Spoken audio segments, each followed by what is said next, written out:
And here's a question for you. Moving on topics. Can President Donald Trump serve a third term as president? It's certainly possible, and it might even be constitutional, contrary to popular belief. That's according to Politico's James Ramoser, who recently penned a piece explaining the different ways we could end up with a third Trump term. Trump has even hinted at the idea of sticking around. I say we're looking good for another 4 years, and then if we want to, another 4, maybe another 5. And they go crazy. Just watch out, Bill Maher. He goes and looks at somebody like that. He goes, you know he's going to win, don't you? To some idiot. And he's interviewing. He says, you know he's going to win. No, I think we can. You know he's going to win. And you know he's not leaving, don't you? The guy's going, what do you mean? He's not leaving. He's not leaving it. And I thought he was kidding. He's been serious. So, did anybody ever see the Time magazine? Well, we have it 2020, 2024, 2028, 2032. In other words, you know, we do that to drive them freaking crazy. Politico's James Ramoser wrote about this very scenario. He points out 4 different ways it could happen. He'll join us in a few minutes, and we'll delve into all of that. Meantime, President Trump has signed dozens of executive orders since taking office, many being challenged in the courts, including right here in our backyard. Let's do a quick recap of the federal judges who ruled on various executive orders this week. A 4th federal judge blocked Trump's effort to get rid of automatic birthright citizenship. Now, federal judges in Maryland, Washington, Massachusetts, and New Hampshire have all called the order likely unconstitutional.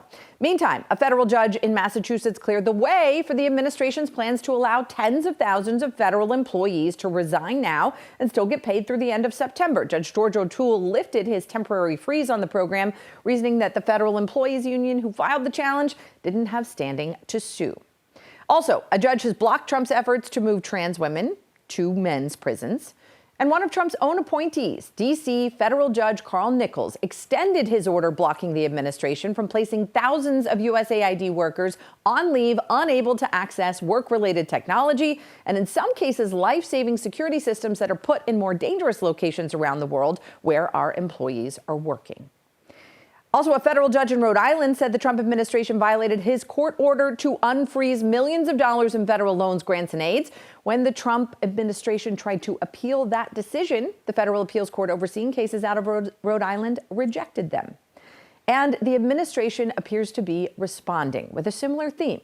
Elon Musk suggested on X that certain judges should be impeached. And Vice President J.D. Vance, a graduate of Yale Law School, said this: if a judge tried to tell a general how to conduct a military operation, that would be illegal. If a judge tried to command the attorney general on how to use her discretion as a prosecutor, that also would be illegal. Judges aren't allowed to control the executive's legitimate power.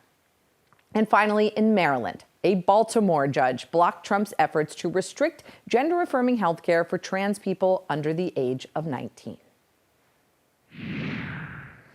Several states take legal action looking to limit Elon Musk's growing influence. Attorneys general from 14 states, including Maryland, are challenging the billionaire's role as head of the Department of Government Efficiency. The group says Musk's sweeping authority violates the Constitution. The AG's brief says that the clause in the Constitution for appointments calls for someone with as much authority as Musk to be formally nominated by the president and then confirmed by the Senate. The lawsuit looks to invalidate Musk's previous actions as head of DOJ.